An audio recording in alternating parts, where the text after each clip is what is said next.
she's always had this complicated relationship, but like, having the father you have a complicated relationship with, kind of save you at the end, there's a lot to go through. So how do you think this kind of like impacts Sarah during this season and kind of like her lens, how she kind of approaches everything that goes on in season 4?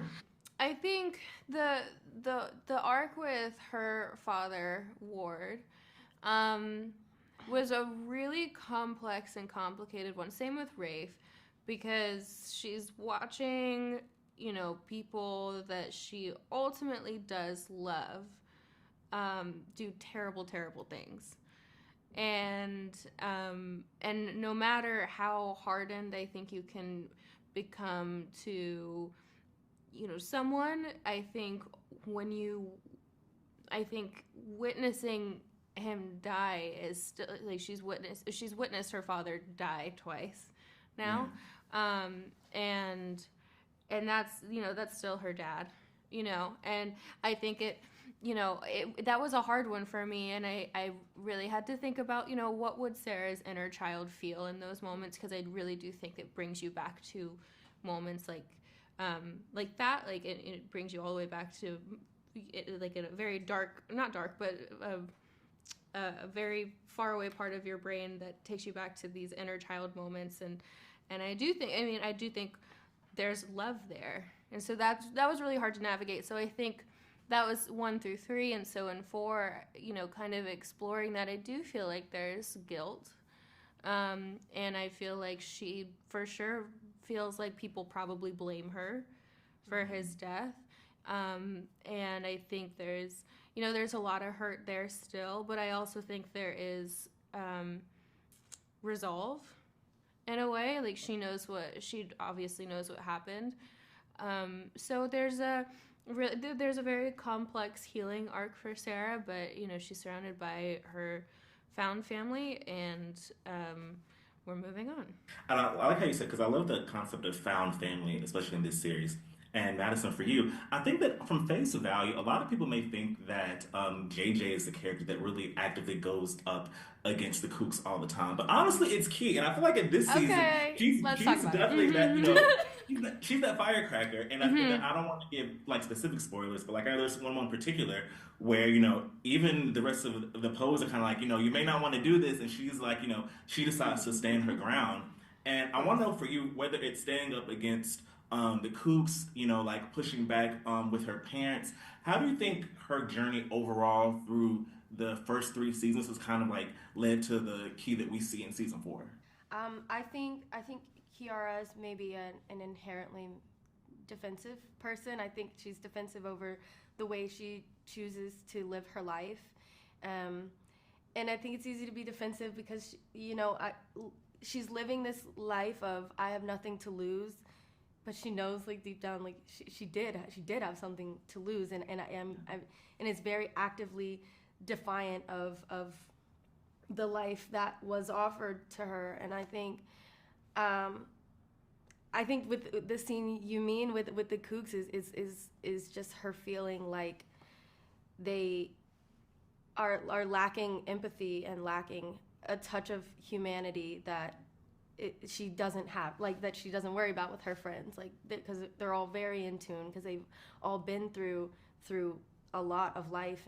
And um, yeah. Yeah, I think that's such a good scene because I was just like, I mean, I felt like she was saying everything the audience wanted to say as well. Yeah, So Hmm. for Hmm. yeah, so sure. love that, love that. But thank you both so much for chatting with me, and I Of cannot course. wait to see part 2. And I hope you enjoy the rest of your day. Thank you. Thank you. You You too. too. Poke has always been kind of the glue in the group. And I think that this season, more than ever, we kind of see him being the leader, speaking up, taking initiative, making decisions, or at least trying to make some decisions. Sometimes is more unsuccessful than other times. But what's it like having him be in this position where he's kind of always been kind of the voice of reason, but actually being able to do that both, literally and figuratively for the group this season? Yeah, I mean, I think it's like now that they're in a position where they actually have like achieved the goal that they was trying to achieve last year. It puts them in like a different space. They have the money, but they didn't really think about what they wanted to do with it. I think they had very like kid ideas when they first went after treasure of like what they would do with it all, like very simple stuff like scholarships and this and that.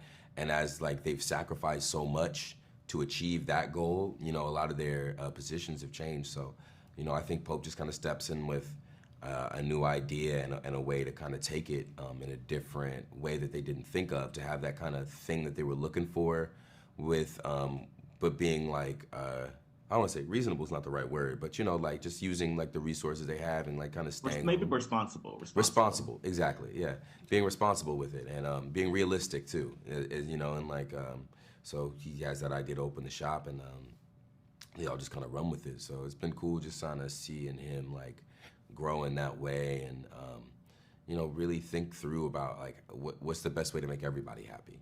And Carlacia, for you, first of all, just kudos to you because I feel like sometimes it's hard to come into your character such a fan. Cleo is such a fan favorite. I feel like it's hard to come into a show where there's already established fan bases, established characters, and to be able to make an impact Thank on you. a massively popular show like this. So I feel like, Thank first of you. all, that's something to be commended. Thank you so But much. what's it like being able to, especially this season, no specific spoilers, but like being able to have to explore a little bit of, you know, Cleo's past, some connections and people in her past, but also being able to have her. She's also another figure that kind of grounds. She's always been this figure that kind of grounds the group as well, even though she's not a original member, but she kind of grounds them as well. So what's it like being able to explore both of those aspects with your character this season? It was fun and exciting.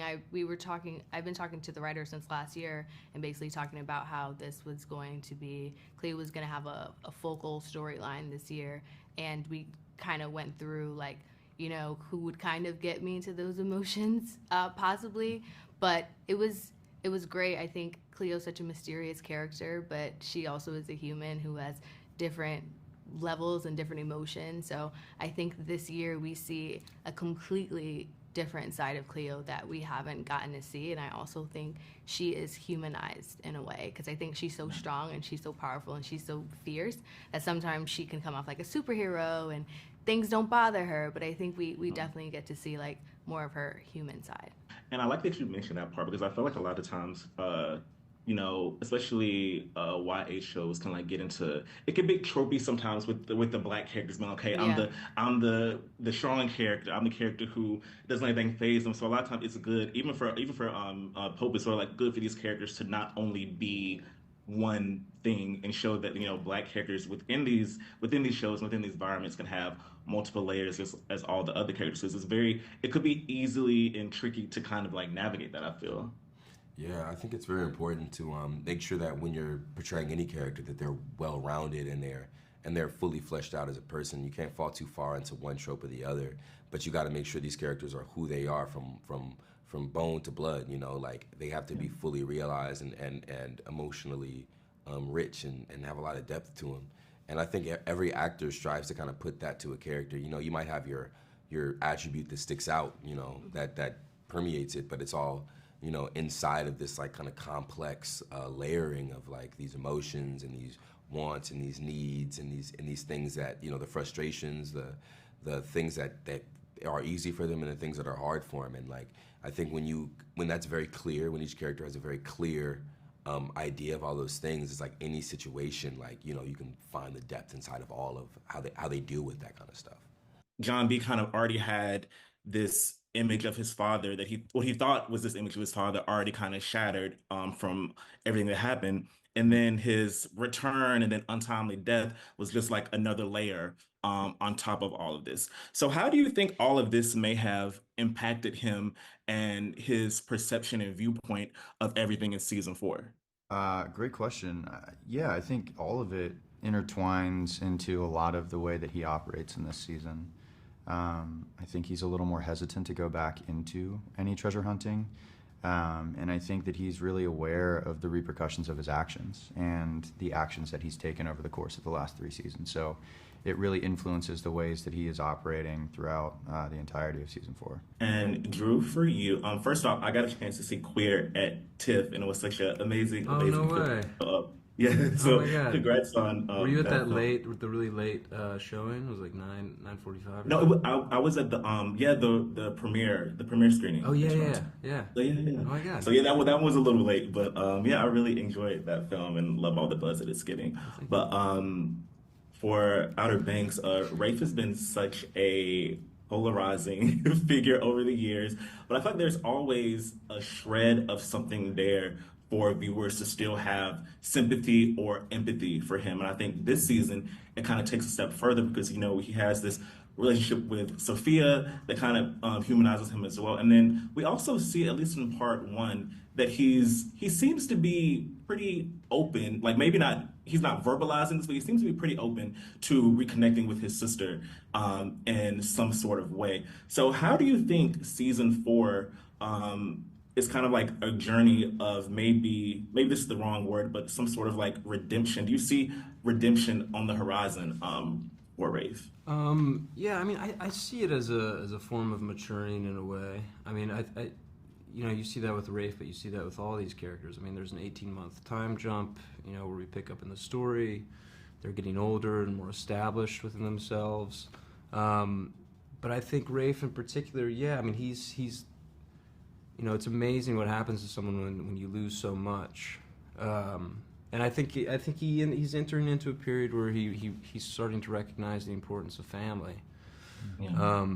and what little he has left of it. So, I don't know. I always want to stay away from like redemption, but yes, there's a sense of maturity in him. I think Yeah. moving forward. Outer Banks was kind of like one of the big hits of the pandemic, and I feel like as actors on the show and as cast, you didn't really get to experience like a lot of like the fans and like the big audience that the show has.